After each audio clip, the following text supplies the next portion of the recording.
शेख रशीद साहब अपने दलाइल का आगाज़ कर चुके हैं और उन्होंने कहा कि JIT के सुपर 6 और जजेस को कौम की खिदमात का अजर मिलेगा।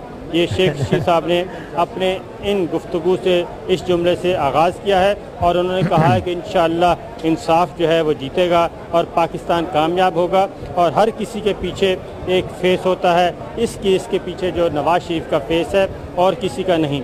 और बेनामियों का जुमा बाजार लगा हुआ है। एक बच्चे को सऊदी अरब, एक को लंदन में से बेनामी रखा गया।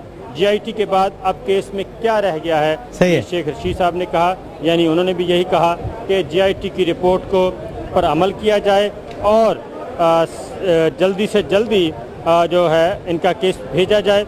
और शेख रशीद साहब का कहना था कि 60 दिन में थाने से भी चालान नहीं आता और JIT जो है वो बहुत अच्छा काम किया है। और उन्होंने कहा कि बहुत से लोगों ने को JIT को है जो है वो जिन करार दिया है, लेकिन उन्होंने JIT को खराज तहसीन पेश किया और JIT की रिपोर्ट की मुकम्मल हमायत की है। लेकिन फाजिल अदालत ने ये कहा है कि उन्हें कायल किया जाए कि वो किस हद तक जा सकती है, उनके इख्तियारात किस हद तक हैं, क्या वो JIT की रिपोर्ट, महज JIT की रिपोर्ट काफ़ी है या उसकी तस्दीक होना बाकी है। जस्टिस एजाजुल एहसन साहब ने यह भी कह दिया कि JIT की फंडिंग जो है वो सुप्रीम कोर्ट पे लाजिम नहीं। इंटरेस्ट लीग के सरबराह शेख रशीद जो कि को पटिशनर है, इसमें उनके दलाइल जारी हैं और उनका ये कहना है कि जिस उम्र में हमारे बच्चों के शनाख्ती कार्ड नहीं बनते, इन लोगों के बच्चों के करोड़ों रुपए के मालिक है और करोड़ों रुपए के मालिक है। उनका ये कहना है कि शेख रशीद का क्या, मेरे दलाइल बड़े सादा और सिंपल से हैं कि वज़ीर आज़म के हवाले से जो JIT ने बताया गया और इसमें नई कंपनियों का इंकशाफ भी किया गया और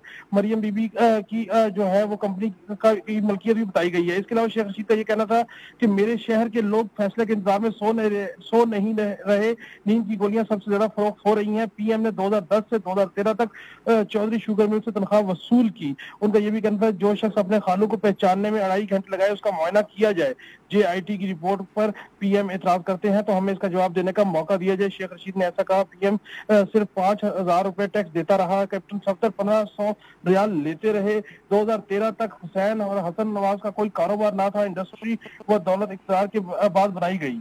उनका ये भी कहना था कि नेशनल बैंक के सदर सईद अहमद जावेद कियानी के अलावा इसहाक डार के बेटे भी मुलविस हैं। शेख रशीद की जानिब से इंकशाफ किया गया अदालत के सामने कि नेशनल बैंक के सदर सईद अहमद जावेद कियानी के अलावा इसहाक डार के बेटे भी मुलविस हैं। इसमें 19 मुकदमात में हेलीकॉप्टर और हाईजैकिंग का मुकदमा भी मुकम्मल हुआ।